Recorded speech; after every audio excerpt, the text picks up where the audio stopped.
Imagine leaving behind a legacy that sparks a legal battle among your loved ones. That's what's happening in the case of Jeffrey Rolison, a Pennsylvania man whose outdated beneficiary form has created a $1 million dilemma. Jeffrey's individual retirement account, or IRA, named his ex-girlfriend, Margaret Loinger, as the beneficiary. The catch? That designation was made decades ago, long before their relationship ended.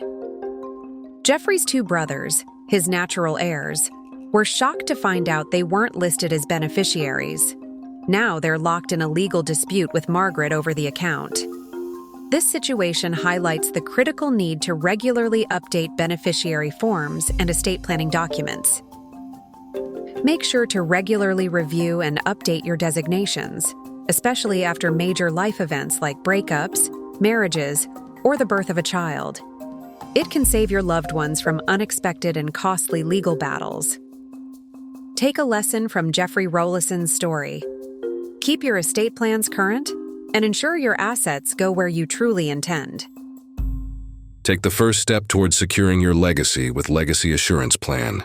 Book your free consultation today.